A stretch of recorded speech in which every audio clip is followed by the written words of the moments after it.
محمد وآلہ الطاہرین۔ اللهم صل على محمد وآل محمد۔ جناب فاطمہ سلام اللہ علیہ کے موضوع پہ گفتگو کا سلسلہ جاری تھا۔ ہم نے گزشتہ درس میں اختلاف کی نوعیت کو مطالعہ کیا کہ کیا اختلاف جناب سیدہ کا اپنے دور میں حکام بالا کے ساتھ ہوا۔ ہمارے اس موضوع کو چھیڑنے کا بنیادی سبب یہ ہے کہ مکتب تشیع کی نظر میں امامت اور عصمت اور ولایت کی ابحاث عقائدی ابحاث ہیں۔ اگرچہ پاکستان میں فضا ایسی بنی ہے کہ اہل سنت کے لیے بھی یہ ابحاث جو خلافت سے تعلق رکھتی ہیں وہ عقائد کا حصہ بن چکی ہیں، وإلا اہل سنت اس بات کے قائل نہیں ہیں کہ خلافت اور امامت اصول دین میں سے ہے، وہ اسے فروع دین میں سے قرار دیتے ہیں، سوائے شاہ ولی اللہ محدث دہلوی کے کہ انہوں نے اپنی کتاب میں واضح طور پہ یہ تحریر کیا کہ خلافت کا مسئلہ اصول دین میں سے ہے ان کی نگاہ میں، وإلا اہل سنت کی کوئی بڑی ایسی برجستہ شخصیت نہیں ہے کہ جو اس بات کی قائل ہو کہ خلافت اور امامت کی ابحاث وہ عقائد میں سے ہیں۔ مکتب تشیع اسے اصول دین میں سے قرار دیتی ہے امامت اور خلافت کی بحث کو، اس لیے انہوں نے اسے فقہی امور میں نہیں رکھا، اسے عقائد کے ذیل میں نبوت کی فرع کے طور پہ اسے ابھارا ہے۔ نبوت کا جہاں چیپٹر ہے شیعہ سنی دونوں کتب میں دو حصوں میں تقسیم ہوتا ہے، نبوت عامہ، نبوت خاصہ۔ نبوت خاصہ نبی صلی اللہ علیہ وسلم کے ساتھ مختص ہے، اس میں وہ خصوصیات بیان کی جاتی ہیں عقائد میں جو رسول اللہ صلی اللہ علیہ وسلم کے ساتھ مختص تھی، اور اس نبوت خاصہ کے فوراً بعد امامت کا تذکرہ کتب عقائدیہ شیعہ میں آتا ہے۔ جناب سیدہ سلام اللہ علیہ اس عنوان سے، ولایت کے عنوان سے اور ان سے تعلق رکھنے کے، محبت کے واجب ہونے اور اطاعت کے واجب ہونے کے عنوان سے وہ ہمارے ہاں عقائدی ابحاث کے ذیل میں آتا ہے۔ ممکن ہے باقی شخصیات ہمارے لیے عقائدی ابحاث میں دخل نہ رکھتی ہوں، لیکن جناب فاطمہ سلام اللہ علیہ انہیں قسمت کے مرتبے کے اوپر فائز مکتب تشیع میں قرار دیا جاتا ہے، دلیلوں کے ساتھ۔ قرآن کریم سے دلیلیں ہیں، روایات اہل بیت علیہ السلام، اہل سنت کی کتب میں آنے والی روایات، یا اسی طرح عقلی ادلہ موجود ہیں جو اس دور میں تاریخی طور پہ واقعات سے ہمارے سامنے آتی ہیں کہ جناب سیدہ سلام اللہ علیہ ولایت کی عظمتوں کے اوپر فائز تھیں، سیدۃ نساء العالمین تھیں، اور نبی صلی اللہ علیہ وسلم کے فرامین کی وجہ سے قرآن کریم کی آیات جو انہیں شامل حال ہوئیں، ان کی شخصیت سے تعلق قائم کرنا وہ ایک عقیدے کا ہمارے ہاں حصہ شمار ہوتا ہے، اگرچہ فرعی طور پہ یہ والے مباحث عقائدی کتب میں چھیڑے جاتے ہیں۔ اس لیے ہم جناب سیدہ سلام اللہ علیہ کے موضوع کو شدت سے تشیع کے اندر ابھارا جاتا ہے۔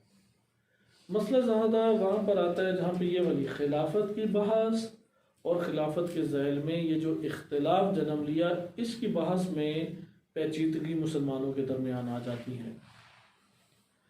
جناب سیدہ سلام اللہ علیہ کی اختلاف کی نوعیت گزشتہ درس میں گزر چکی ہے کہ انہوں نے شدید اختلاف کیا، اور جو رویہ اختیار کیا تو اس کے لیے 4 کلمات وارد ہوئے ہیں، 3 قید حیات میں جب تھیں، اور آخری رویہ وہ ان کی وفات یا شہادت کے بعد ہمارے سامنے آتا ہے۔ صحیح مسلم کی روایت ہے، اور اسی طریقے سے بخاری میں بھی روایت موجود ہے۔ صحیح مسلم کی روایت میں لفظ آیا ہے وجدت، یعنی غضبناک ہیں۔ دوسرا کلمہ آیا ہے حجارت، یعنی انہوں نے قطع تعلق کر لیا، اصلاً ملنے سے ہی انکار کر لیا۔ نمبر 3 لم تکلمہ، اصلاً انہوں نے گفتگو کرنے سے، کلام کرنے، یعنی اگر وہ اپنی بات آ کے سنانا چاہتے، بے شک ناراض ہیں لیکن ایک دفعہ سن لیں، انہوں نے کلام کرنے سے بھی منع کر دیا۔ اور یہ رویہ مستمر رہا طول حیات، جب تک وہ قید حیات میں رہیں، حتیٰ توفیت، یہاں تک کہ ان کی وفات ہوگی، صحیح مسلم کی تعبیرات کے مطابق۔ اور جب وفات ہو گئی تو یہاں پر ازالہ کرنے کی کوشش کی جا سکتی ہے، معاشرے کے افراد آئیں، خلفاء آئیں، لیکن جناب سیدہ سلام اللہ علیہا ان کی نماز جنازہ کے اوپر اجازت نہیں دی، راتوں رات ہی دفنا دیا۔ اب یقیناً لوگوں کا رش تو ہوگا، یہ اب ہمارے ہاں کتب اہل بیت میں آیا ہے کہ امام علی علیہ السلام نے جناب ابو ذر یا کسی ایک کو کہا کہ لوگوں سے کہیں کہ جاؤ ابھی ہم نہیں دفنا رہے، اپنے گھروں کو سارے چلے جاؤ۔ اگرچہ یہ بات صحیح مسلم میں نہیں لکھی، صحیح مسلم میں صرف اتنا لکھا ہے کہ امیر المومنین علیہ السلام نے وَدَفَنَهَا زَوْجُهَا علی بن ابی طالب لیلاً، علی بن ابی طالب علیہ السلام نے ان کو رات کے وقت دفنا دیا، اتنی سی بات لکھی ہے۔ اس دور کا معاشرہ کوئی دور دور گلیوں میں گھر نہیں ہوتے تھے، بہت قریب گھر ہوا کرتے تھے، بہت قریب، لہذا رش کا بن جانا یہ ایک عام بات ہے۔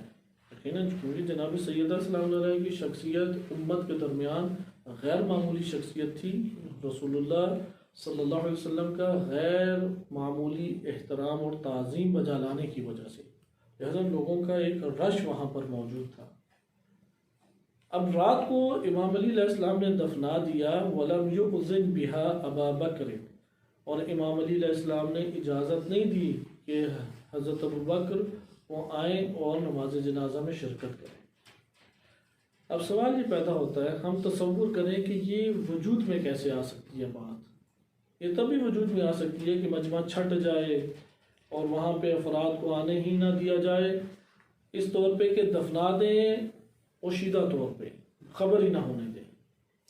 اور یہ بات ہمارے ہاں روایات اہل بیت علیہ السلام میں بھی آئی اور تاریخ میں بھی، کتب اہل سنت تاریخ میں بھی شواہد اس کے مل جاتے ہیں ہمیں۔ اس کے علاوہ کوئی اور صورت نہیں بنتی۔ اس طرح نہیں ہے کہ اس طرح دروازے بند کر لیے اور گلیوں پہ پہرے دار ٹھہرا دیے، ایک جگہ کرفیو لگا دیا، لوگوں کو وہاں سے زبردستی گھسیٹ کے نکال دیا گیا اور پھر نماز جنازہ پڑھا کے فوراً ہی قبر بنا دی۔ یہ تصور تو نہیں ہو سکتا وہاں پہ۔ یہ رویہ تو ائمہ اہل بیت علیہ السلام نے اختیار نہیں کیا۔ اگر اس طرح کا ایک ذرہ بھی اختیار کیا ہوتا تو وہ بڑی شدت کے ساتھ مخالفین اس دور میں اس کو پروپیگنڈا کر کے ابھار دیتے۔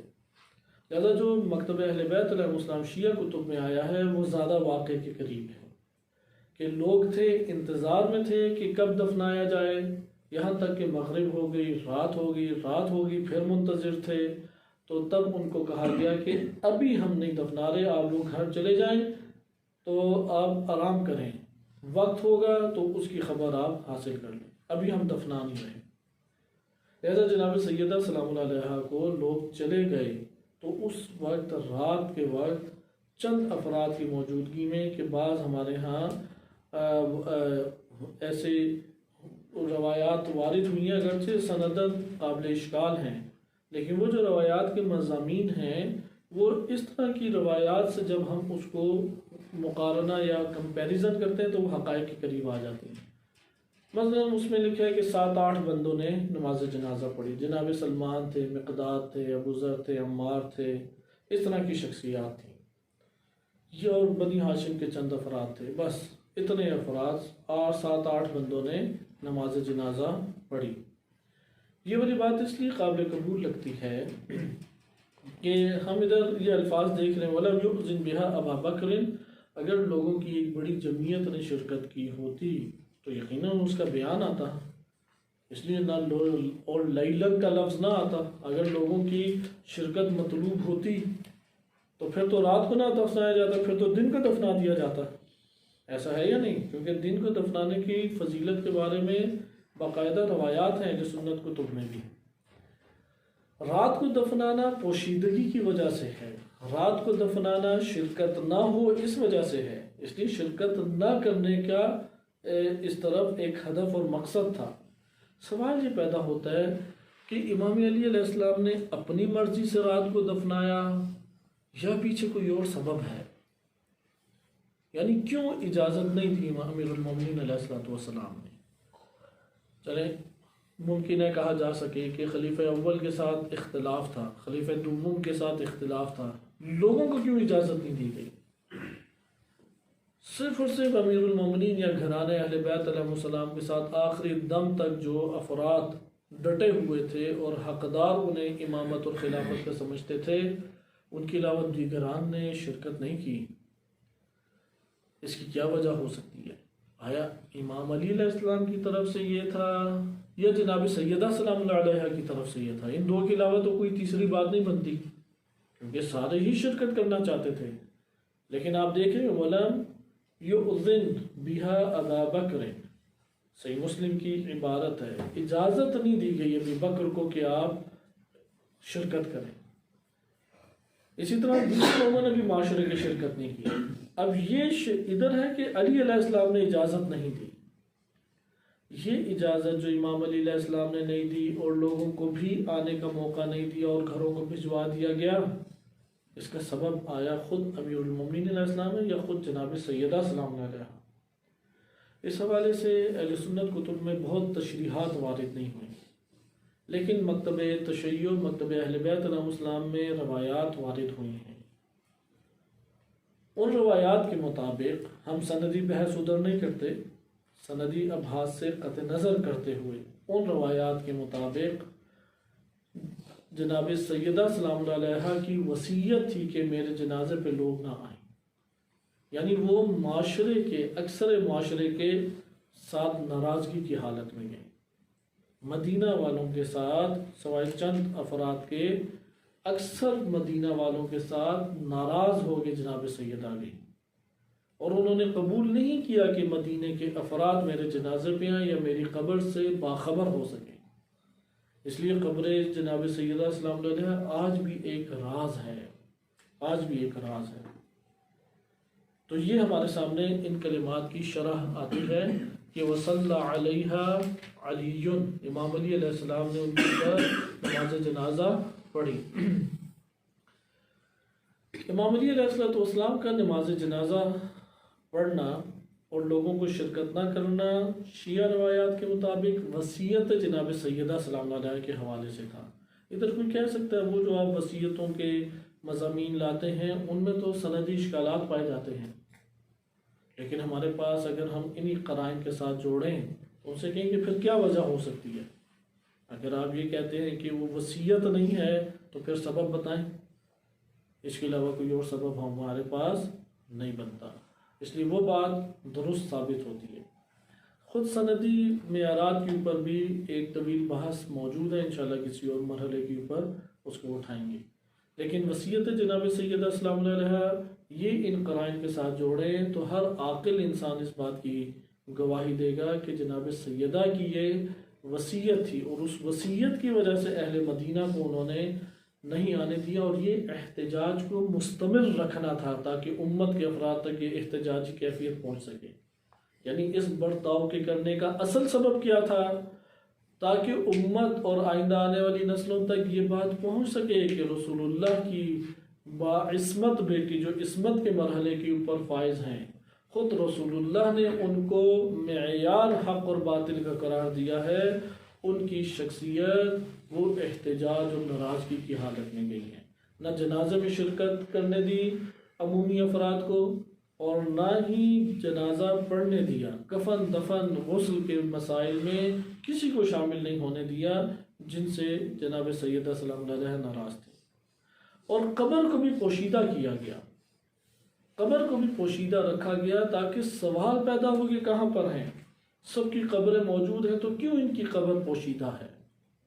یہ تو اہل سنت تعبیرات کے مطابق سب سے آئیڈیل ترین اور پرامن ترین معاشرے کے اندر جناب سیدہ کی رحلت ہوئی، پھر کیوں قبر پوشیدہ ہے؟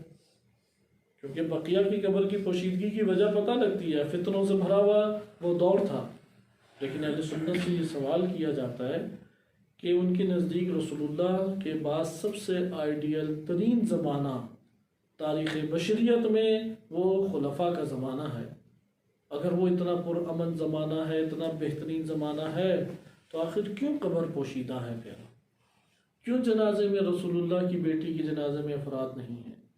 اس کا اصل ہدف کیا ہے؟ تاکہ ناراضگی فاطمہ سلام اللہ علیہا نسلوں میں باقی رہے، وہ جان لیں کہ حق اور باطل کے درمیان ایک معرکہ ہوا، ایک تو اس میں حق پر تھا، ایک تو غیر حق کے اوپر تھا جسے باطل کہتے ہیں۔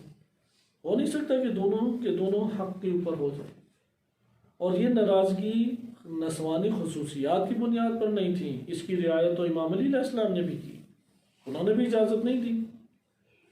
اس کی رعایت تو بقیہ نے بھی کی، انہوں نے بھی اجازت نہیں دی۔ لہذا یہ سلسلہ اختلاف امت کے درمیان اس کی خبر ہو، یہ احتجاج، سراپا احتجاج، اس کے بارے میں اذہان سوچیں کہ کیوں احتجاجی کیفیت اور احتجاج کا یہ طریقہ کار ہے۔ جناب سیدہ سلام اللہ علیہ کی قبر مبارک کے بارے میں 3 قول پائے جاتے ہیں۔ اہل سنت میں معروف قول یہ ہے کہ جنت البقیع میں ان کی قبر مبارک ہے۔ اہل سنت میں معروف قول کا مطلب ہے اکثر اور بیشتر ان کے محدثین اور ان کے علماء نے یہ تحریر کیا ہے کہ جناب سیدہ سلام اللہ علیہ ان کی قبر مبارک جنت البقیع میں ہے۔ لیکن شیعہ مکتب فکر کے نزدیک صحیح سند روایات الکافی میں ہیں، عیون الاخبار الرضا میں ہیں، ان کے مطابق جنت البقیع میں نہیں ہے۔ اس لیے ہمارے اکثر اور بیشتر قدیم زمانے سے علماء کا یہ نظریہ ہے، شیخ مفید، شیخ طوسی، غیبت کے دور سے یہ نظریہ ہے کہ جنت البقیع میں جناب فاطمہ سلام اللہ علیہ کی قبر مبارک نہیں ہے، ان کی قبر مبارک 2 جگہوں میں سے ایک جگہ ہے۔ بعض ہمارے پاس روایات ہیں، یعنی اکثر روایات جو شیعہ کتب میں صحیح سند روایات ہیں، ان میں سے اکثر روایات کے مطابق انہی کے گھر میں ان کی قبر ہے۔ امام علی علیہ السلام نے گھر کے اندر ہی قبر جناب فاطمہ سلام اللہ علیہ کو بنایا۔ اب وہ گھر جب اموی دور آیا تو کہا جاتا ہے عمر بن عبدالعزیز کے دور میں، یا ممکن ہے ان کے دور سے قبل کسی کو مسجدوں سے کوئی تعلق ہی نہیں تھا، تو اسی لیے عمر بن عبدالعزیز کا نام ہماری کتب میں وارد ہوا ہے کہ جناب عمر بن عبدالعزیز نے مسجد نبوی کی توسیع کی، وسعت دی۔ جب وسعت دی تو جو گھر تھا جناب امیر المومنین علیہ السلام جناب زہرا کا، وہ مسجد کے اندر آ گیا، ابھی مسجد کے اندر ہے۔ یہ امام صادق علیہ السلام سے صحیح سند روایت میں وارد ہوا ہے۔ انہوں نے یہ بیان فرمایا کہ گھر کے اندر قبر مبارک تھی، اور جب بنو امیہ نے اس میں اضافہ کی، اور بعض روایات میں بریکٹ میں لکھا عمر بن عبدالعزیز، کہ جب انہوں نے اضافہ کیا مسجد کا تو وہ مسجد کو گھر جو ہے وہ مسجد کا حصہ بنا دیا گیا۔ آج بھی مسجد کا حصہ ہی ہے۔ نبی صلی اللہ علیہ وسلم کی قبر مبارک کے پیچھے گھر ہے، جہاں رسول اللہ صلی اللہ علیہ وسلم کی قبر مبارک ہے، اس کے بالکل پیچھے جناب سیدہ سلام اللہ علیہ کا گھر ہے۔ وہ تالے ہی لگے رہتے ہیں، تھوڑی دیر کے لیے کھولتے ہیں پھر فوراً بند کر دیتے ہیں۔ آپ جس طرح سے میوزیم کو دیکھتے ہیں، اگر اس طرح دیکھ کے چکر کاٹ کے آ جائیں تو اتنی اجازت ہے، لیکن اس سے زیادہ نہیں۔ کسی دیوار کو ہاتھ لگا دیا تو ان کے نزدیک اس سے توحید جو ہے وہ متاثر ہو جاتی ہے، اور یہ ایک عجیب فلسفہ ہے۔ دیوار کو ہاتھ لگائیں، قبر کو ہاتھ لگائیں، قبر کو دیکھ لیں زیادہ دیر تو ان کی توحید اس میں دراڑیں پڑنے شروع ہو جاتی ہیں، تو اس لیے وہ اس کی فرصت ہی نہیں دیتے۔ بہرحال مسلمانوں کا عقیدہ توحید اتنا کچا نہ کسی دور میں رہا ہے، اور نہ آج بھی کسی مسلمان کوئی بھی فرقہ ہو، چاہے دیوبندی ہو، اہل حدیث ہو، بریلوی ہو، شیعہ ہو، یا کوئی اور فرقہ جات ہیں، اتنی کچی توحید کسی کی نہیں ہے۔ دیوار کو ہاتھ لگایا تو توحید ہی ڈگمگا گئی، قبر ہے اس کی طرف نگاہیں اٹھا کے دیکھ لی تو توحید ڈگمگا گئی۔ یہ عجیب و غریب ایک احمقانہ نظریہ پایا جاتا ہے جو وہابیت اور سلفیت کے نام سے امت اسلامیہ میں استعماری سازش کے تحت پھیلایا گیا ہے۔ یہ گھر ابھی بھی موجود ہے، بس مضبوط قول مکتب تشیع میں یہی والا ہے۔ اس کے بعد دوسری روایت آتی ہے جو شیخ صدوق رحمۃ اللہ علیہ نے نقل کی ہے۔ شیخ صدوق رحمۃ اللہ علیہ نے نقل کیا ہے کہ روضۃ من ریاض الجنہ، قبر رسول اور منبر رسول، مسجد نبوی میں جہاں نبی صلی اللہ علیہ وسلم کا منبر تھا ادھر سے لے کے جہاں ابھی قبر ہے، قبر رسول ہے، اس کے درمیان شیعہ سنی متفق ہیں۔ بخاری مسلم میں بھی روایات ہیں، الکافی میں بھی روایات ہیں، شیعہ سنی صحیح سند روایات ہیں کہ قبر رسول و منبر رسول کے درمیان کی جگہ وہ روضۃ من ریاض الجنہ ہے۔ جنت کے خوبصورت ترین مقامات میں سے ایک مقام وہ ہے، جنت کے مقامات میں سے ایک مقام اسے قرار دیا گیا ہے، اور ادھر 2 رکعت نماز پڑھنے کا بے تحاشا ثواب ہے۔ یہ چونکہ اہل سنت روایات میں بھی آ گئی، اس لیے مسجد نبوی میں آپ جائیں سب سے زیادہ رش ادھر ہی ملتا ہے، اور ادھر اتنا رش ہوتا ہے کہ کھڑا ہی نہیں ہوا جا سکتا۔ اس لیے انہوں نے ریاض الجنہ جو جس جگہ کو کہتے ہیں، جس خطے کو منبر رسول و قبر رسول، اس کو پیک کیا ہوا ہے مختلف بیریل لگا کے، تو وہ جب بھر جاتا ہے تو وہ بیریل سے بند کر دیتے ہیں، تو ادھر سارا رش اکٹھا ہوتا ہے۔ جب یہ سارا نکل جاتا ہے تو پھر بیریل ہٹاتے ہیں، لوگ بھاگم بھاگ پھر اندر گھس جاتے ہیں، پھر وہ بیریل بند کر دیتے ہیں۔ کیونکہ شیعہ سنی دونوں میں روایتیں آ گئی، اس لیے بہت رش اس جگہ پر ہوتا ہے کہ اس جگہ جس نے نماز پڑھی گویا کہ جنت کے مقام میں سے ایک مقام پہ اس نے نماز پڑھی۔ اچھا، شیخ صدوق رحمۃ اللہ علیہ نے ایک روایت نقل کی ہے اور اس میں علت بیان کی گئی ہے۔ یہ معنی الاخبار میں روایت موجود ہے، علل الشرائع میں روایت موجود ہے کہ امام صادق علیہ السلام سے پوچھا گیا روضۃ من ریاض الجنہ کیوں کہتے ہیں؟ تو امام نے فرمایا کیونکہ اس جگہ پہ جناب سیدہ سلام اللہ علیہ مدفون ہے، اور جو کہ سیدہ سلام اللہ علیہ ادھر مدفون ہے اس لیے اس کو روضۃ الجنہ کہتے ہیں۔ اور یہ بات زیادہ قریب بھی لگتی ہے، اس کی وجہ یہ ہے کہ جناب سیدہ کو یہ کہا گیا ہے جنت سے پھل کھایا تو اس کے بعد جناب سیدہ کی ولادت بسعادت ہوئی، پھر کہا کہ بضعۃ منی، رسول اللہ نے اپنے وجود کی طرف نسبت دی، تو ان نسبتوں سیدۃ نساء العالمین، جنت کی خواتین کی سردار ہیں، عالمین کی خواتین کی سردار ہیں، اس لیے اس مقام کی شخصیت جہاں دفن ہو وہ مقام جنت ہی کہلائے گا۔ ہم لوگوں نے چونکہ مادی جنت کے تصور رکھے ہیں تو آپ کہیں گے وہاں پہ تو کوئی نہ درخت ہے، نہ چشمے بہ رہے ہیں، نہ حور قصور ملتی ہے، یہ کیسی جنت ہے؟ وہ جو مولانا حضرات اور خطیبوں کی طرف سے جنت کے تصورات آئے ہیں اور جو حقیقی مقامات جنت ہیں وہ جدا ہیں۔ اب مینا کی اتنی زیادہ فضیلت شیعہ سنی کتب میں وارد ہوئی ہیں جس کو کوئی حد نہیں۔ عرفات، آپ اس جگہ پہ چلے جائیں اور گرمیوں کے دن ہوں تو ادھر 1 گھنٹہ کھڑے ہوں گے تو ممکنہ بے ہوش ہو جائے، اتنی شدید گرمی، سنگلاخ چٹانے ہی چٹانے ہیں فقط، اور کچھ بھی اس جگہ پہ نہیں ہے، لیکن اس کا مقام، اس کا تقدس وہ بالا ہے۔ یعنی ایسا ہو سکتا ہے روئے زمین کا گرم ترین علاقہ جہاں نہ پانی پینے کے وسائل ہیں، نہ کھانے کے وسائل ہیں، نہ آرام کی جگہ کوئی ہے، لیکن وہ مقام جنت ہو۔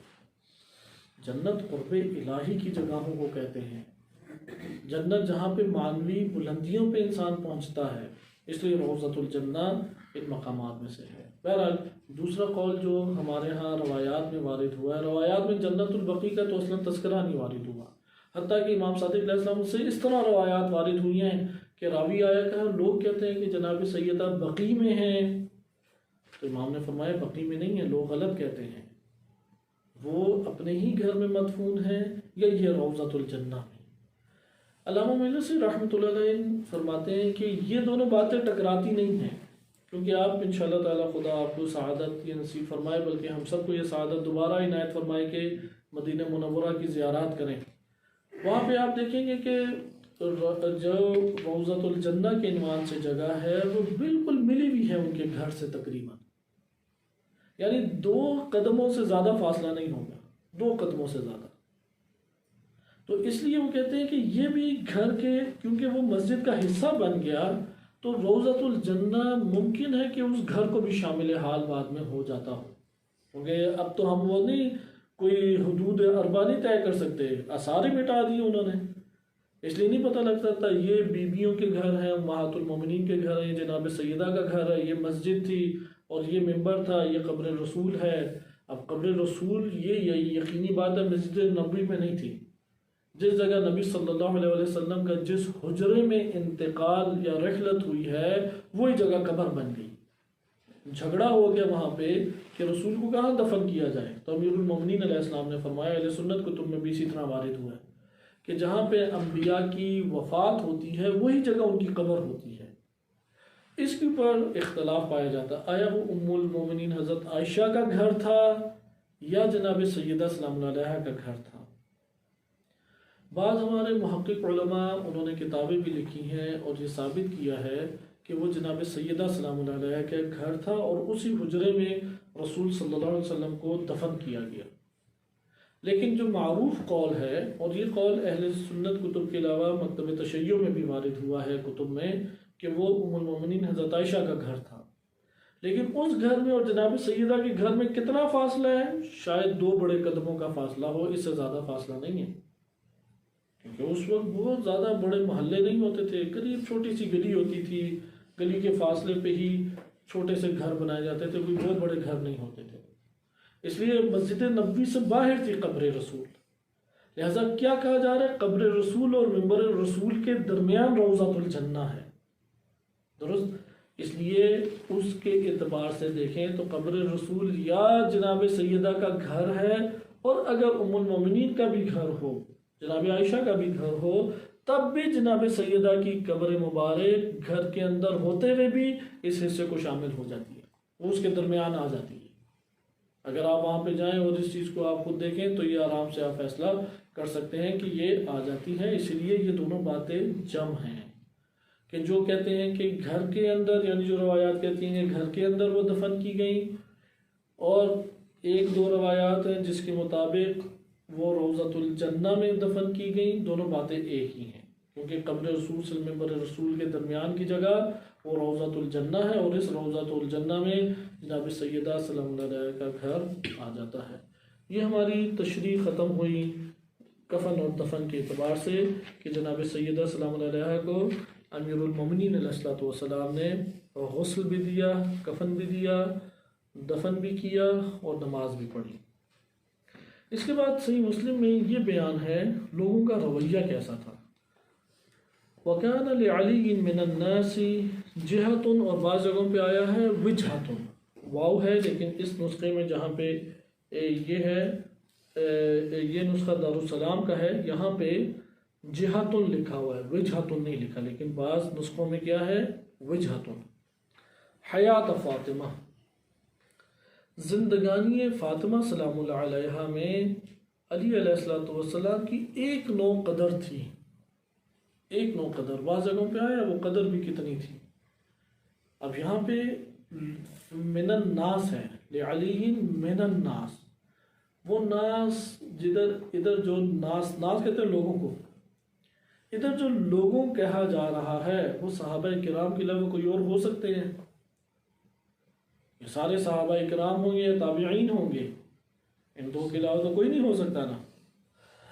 یعنی صحابہ کرام جو اہل مدینہ ہیں، وہی مدینہ جس کو اس وقت بہت آئیڈیل صورت میں بیان کیا جاتا ہے، وہی امام علی علیہ السلام جن کے بارے میں صحیح مسلم میں روایت وارد ہوئی ہے، صحیح مسلم میں امیر المومنین علیہ السلام کے بارے میں روایت وارد ہوئی ہے کہ امام فرماتے ہیں کہ وہ ذات جس نے انسانوں کو خلق کیا اور دانے کو شگفتہ کیا، یعنی دانے سے پودوں کو نکالا، اس کی قسم کھا کے کہتا ہوں کہ رسول اللہ نے میرے بارے میں فرمایا تھا، مجھے مخاطب کر کے فرمایا تھا کہ لا یبغضنی الا منافق، لا یحبنی الا مؤمن ولا یبغضنی الا منافق۔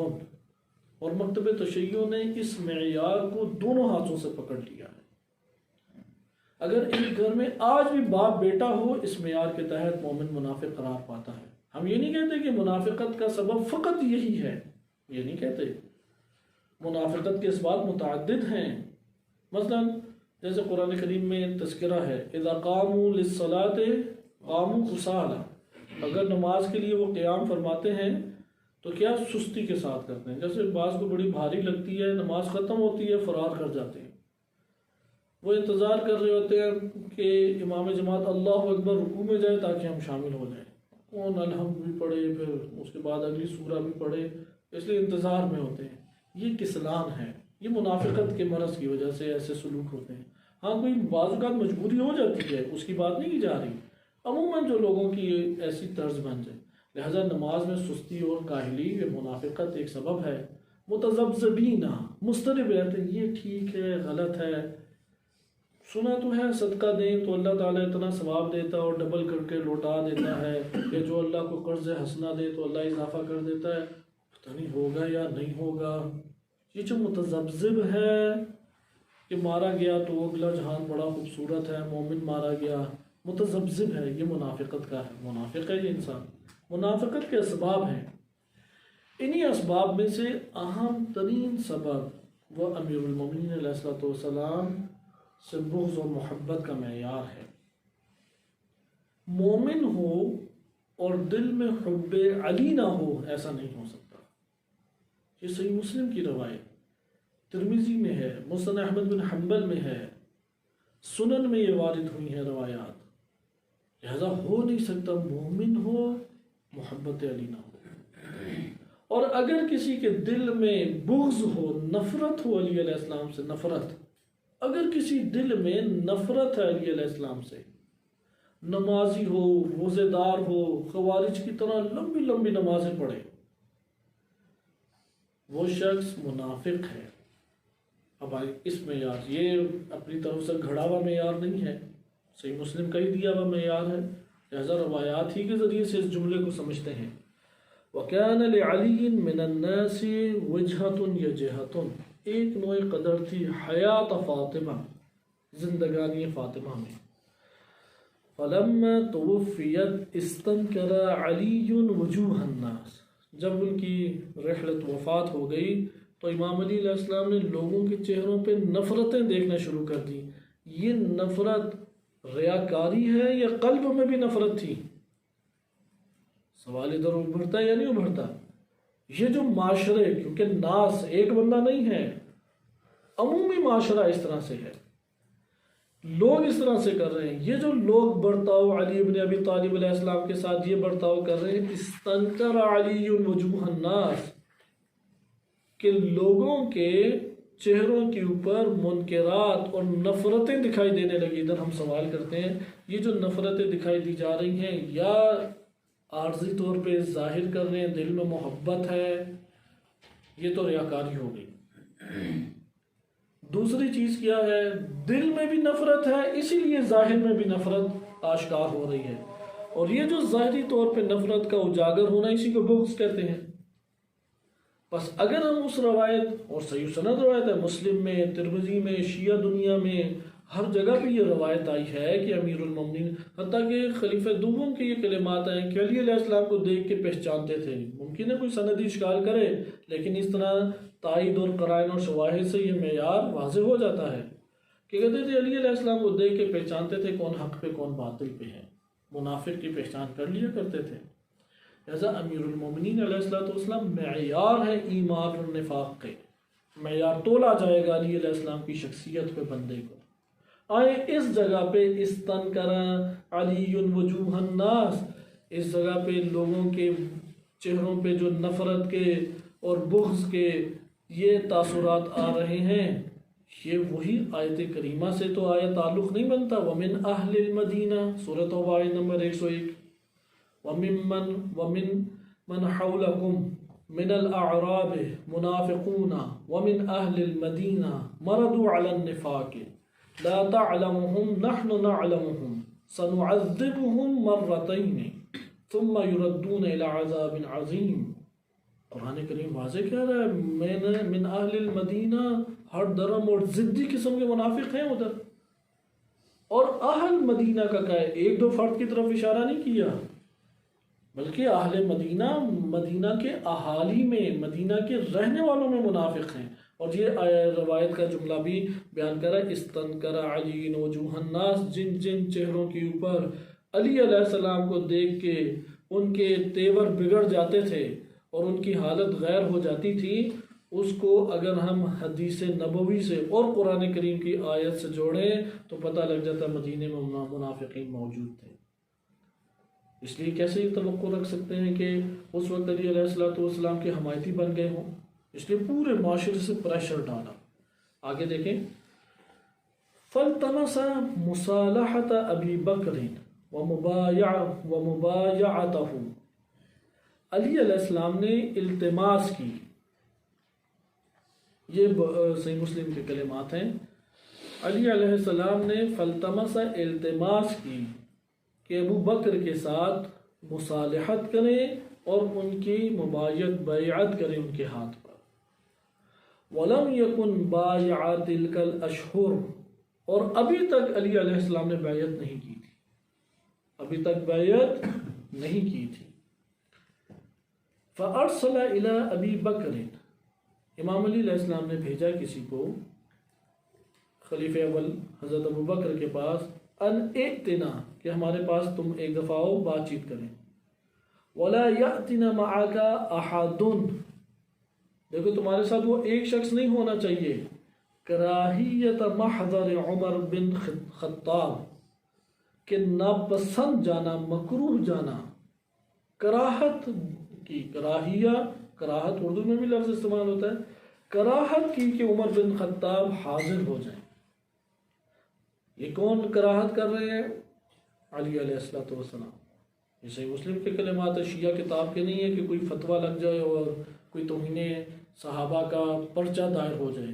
یہ کراہت کر رہے ہیں علی علیہ السلام، وہ مکروہ جان رہے ہیں، ناپسندیدہ، اور کراہت کر رہے ہیں کہ عمر بن خطاب ہمارے درمیان حاضر ہو جائے، اس لیے اکیلے خلیفہ اول حضرت ابو بکر کو بلا رہے ہیں۔ اس کے ذیل میں شارحین مسلم نے مختلف توجیحات کی ہیں، اس لیے کہ حضرت عمر بڑے سخت گیر تھے، سخت تھے، تو ڈر تھا کہ بات نہ بن سکے، اس لیے منع کر دیا۔ یہ توجیحات علماء کی اپنی توجیحات ہیں، وہ کہتے ہیں ذہنی طور پہ احتمالات دینا، لیکن یہ نصوص میں ایسی کوئی بات موجود نہیں ہے۔ اچھا، یہاں پہ تبصرہ کرنے کی ضرورت ہے